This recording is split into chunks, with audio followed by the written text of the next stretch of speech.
जबलपुर के बड़े बाबा की जय। परम पूज्य संत शिरोमणि आचार्य भगवान श्री विद्यासागर जी महामुनिराज की जय।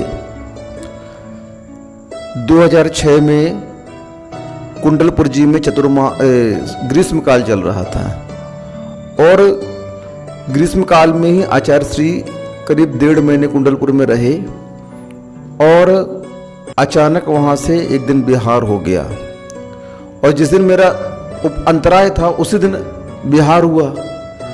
अब आचार्य श्री दोपहर के स्वाध्याय के बाद में लघु शंका गए और मैं भी वहीं पर खड़ा हुआ था पीछे पेड़ के पास आम के। तो आचार्य श्री बोलते हैं चलो, भाई चलिए। तो मैं चला गया साथ साथ और आचार्य श्री पीछे से वो झांसी वाला मंदिर होकर के चढ़ के बड़े बाबा पहुंच गए।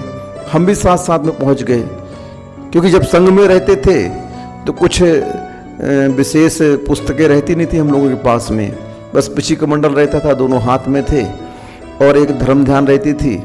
तो वो जो महाराज साथ में रहते थे वो उनके बस्ती में आ जाती थी।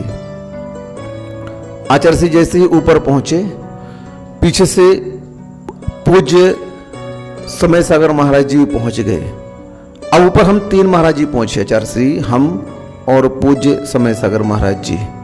बड़े बाबा के दर्शन किए आचार्य श्री ने, बोले ठीक हो, चल लोगे, आपका अंतराय है, हम लोग आचार्य श्री चल लेंगे, कोई दिक्कत नहीं।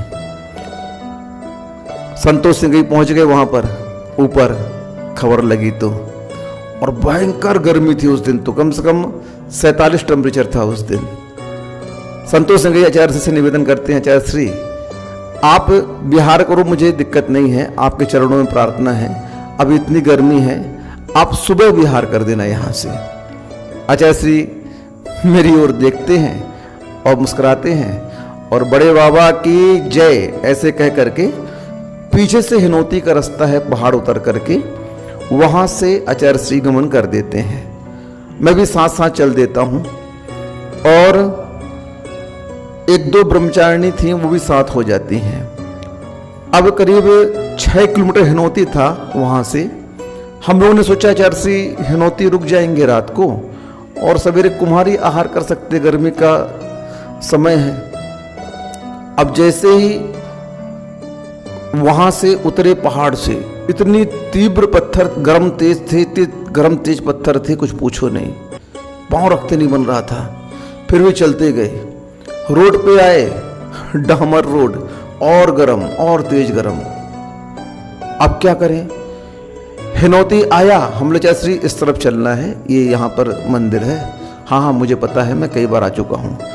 साथ में जो 2-3 ब्रह्मचारिणी चल रही थी उनकी जीभ सूख गई, सफ़ेद पड़ गई, मेरी तो सफ़ेद हो ही गई थी। आचार्य श्री कुछ नहीं बोले, सीधे चलते गए। वो ब्रह्मचारिणियाँ वहीं रुक गई, हिनौती चली गई पानी पीने के लिए, वो लोग लेते थे, पानी लेने चले गए। अब हम पूज्य समय सागर महाराज जी और आचार्य श्री जी चलते गए, चलते कुम्हारी के 1 किलोमीटर पहले सरकारी स्कूल थी, वहां पर जाकर के रुक गए। पूछे क्यों, ठीक है? अब उनके पूछने मात्र से सब अच्छा हो जाता है। हम बोले हाँ आचार्य श्री ठीक है, हाँ पूरा अंतराय था आपका, इतना चल लिया आपने, अब क्या बोले, कुछ बोले नहीं। उस दिन जो संघ था 4-5 खंडों में रुका हुआ था, एक साथ कोई भी साधु नहीं पहुंच पाए। हम 3 चले थे, 3 ही वहां पर पहुंचे। रात्रि विश्राम हुआ, संघ 5-6 जगहों में रुका हुआ था, चूंकि गर्मी का समय था। जो जहां तक पहुंच पाया वहां रुका, वहीं पर कमेटी वाले पाटा लेकर के आए, बिछा दिए, साधु महाराज सब सो गए वहीं। सवेरे बिहार हुआ, उठ करके 1-1.5 किलोमीटर कुम्हारी था, हमने चाहे इस तरफ अंदर जाना बस्ती में। हाँ मैं तो कई बार आ चुका हूँ। आचार्य श्री किसी को बताते तो है नहीं कहाँ रुकना, कहाँ आहार करना, अनियत बिहारी होते हैं गुरुदेव। तो अब वो और आगे निकल गए और वहाँ से 10 किलोमीटर आगे सगोनी पड़ता है, सगोनी जाकर के रुके। 5-6 घर की समाज थी वहाँ पर व्यवस्था हो गई, पीछे से चौकी आ गए। हमारे सेठ जी की सेठानी सुशीला जी पाटनी थी, वो भी चौका लेकर के आ गई। अब जैसे वहाँ पहुँची, आचार्य से पूछते क्यों, ठीक हो ना? हम लोग आचार्य ठीक है। बोले बहुत चल लिया आपने, बहुत चल लिया। कुछ नहीं बोला मैं। अब चूँकि गर्मी का समय था और अंतराय में कंठ भी सूख गया था और इतना श्रम भी हो गया था बिहार का।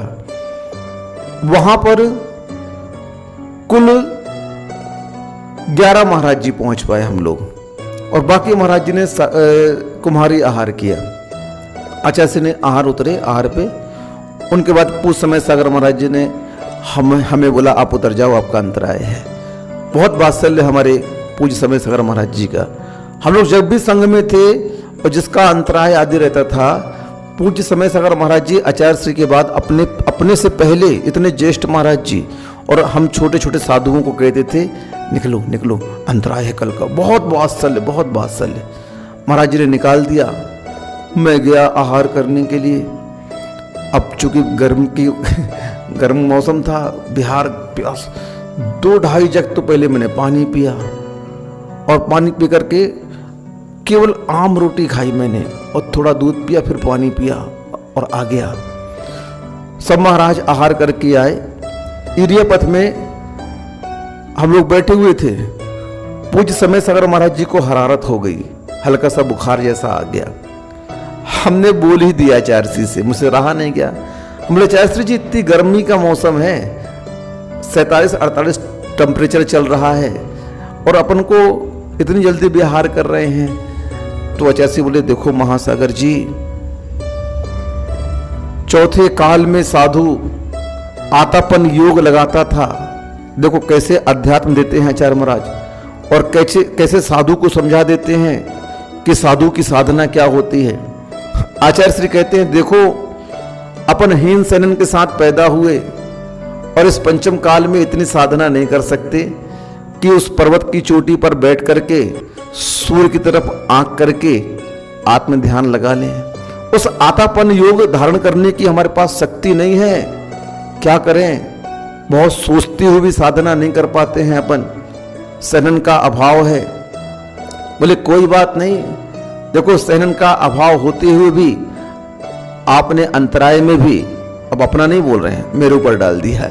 बोले देखो तुम्हारे अंदर कितनी शक्ति है कि इतने अंतराय में, इतनी गर्मी में बिना खाए पिए तुम 22 किलोमीटर बिहार करके आ गए।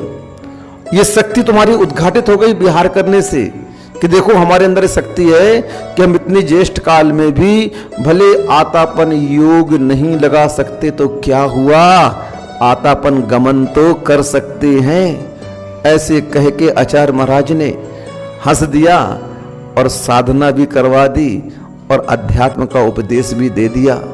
हमारे गुरु महाराज ऐसे ही अवसर आने पर अपने साधुओं को उत्साहवर्धन करते हैं, उत्साह से भर देते हैं, ताकि उनके अंदर मोक्ष मार्ग के प्रति अच्छी भावना बनी रहे और साधु भी उस अध्यात्म को सुनकर के, उस सत्य को सुनकर के अपने अंदर और विशुद्धि परिणाम बढ़ा लेते हैं। गुरु महाराज ऐसे होते हैं जो स्वयं भी साधना करते हैं और शिष्यों को भी साधना करा देते हैं। अहिंसा परमो धर्म की जय। पूज्य गुरुवर आचार्य विद्यासागर जी महामुनि राज की जय।